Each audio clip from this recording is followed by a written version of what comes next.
Well, let's get some analysis now with David Dunn, who's a professor of international politics at the University of Birmingham. Good to have you back with us, Professor. Can we start with Joe Biden's fleeting visit to Israel? His remarks at the end of his trip were perhaps the most pointed. No surprises that he began by saying that the US would stand steadfastly by Israel, but he also acknowledged that Palestinians were suffering greatly. He also promised some $100 billion for Palestinians in both Gaza and the occupied West Bank. It was a very fine line for Joe Biden to tread, wasn't it, in terms of acknowledging its traditional ally, Israel, while also acknowledging the Palestinians?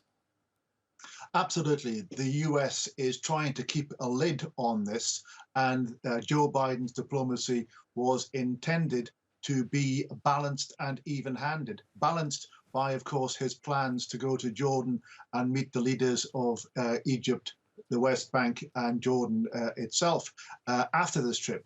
The hospital explosion has meant that hasn't happened, and therefore he was even more on his best behavior, as it were, to make sure that he was as even-handed as he could be in his statements in Israel. He's keen to offer both support to Israel in its right to self-defense after the atrocious massacres by Hamas, but he's also keen not to further inflame the Middle East and the wider region if it can at all avoid that.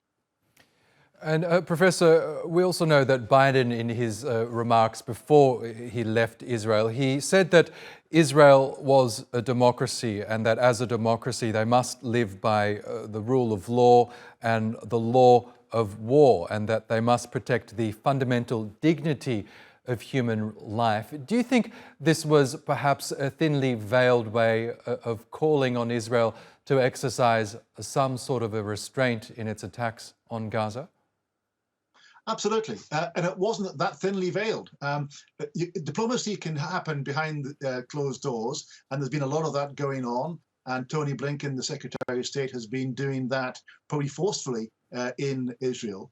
But Biden found it necessary to fly to the Middle East, the first time a US president has been to Israel during a war, and he also found it necessary to say those things publicly. So he wasn't just saying those things to Israel, he was saying those things to the wider region, making it clear that America was making it clear to Israel that it had to abide by the rules of war. So the signaling was multidimensional in the way in which Biden addressed that for those reasons. Now, looking at the Palestinian perspective, I guess it's all well and good for Joe Biden to acknowledge their suffering, also to pledge $100 million to support their plight. But what is the broader view of Washington in all this? Surely they must have known long ago that the US is more behind Israel than it is the Palestinians. Yeah. Well, fundamentally, there's two aspects of this. That America is behind Israel. It's a bipartisan aspect of American politics to support the state of Israel, its right to exist, and its ability to defend itself. But at the same time as that, America has been working really hard behind the scenes through the Abraham Accords to try and bring together a wider regional peace settlement and the mutual recognition of Israel and the Gulf states, including Saudi Arabia. So it's put a huge amount of work into that. And of course, the actions by Hamas have been deliberately and provocatively and timed to try and prevent those negotiations coming to conclusion. So America is keen to support its ally, Israel, but it's also keen to actually avoid a wider conflict and, if possible, to re-engage with that wider diplomacy that brings together some recognition and more normalcy in the relationships between Israel and the wider Middle East.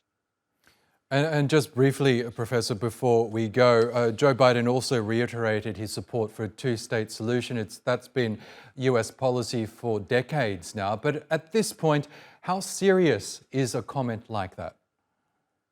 Well, it's important for appearances. It's important that he's seen to support a Palestinian state, but it's also actually a signal in some ways to Israeli domestic politics, and that Netanyahu has made a two-state solution very difficult.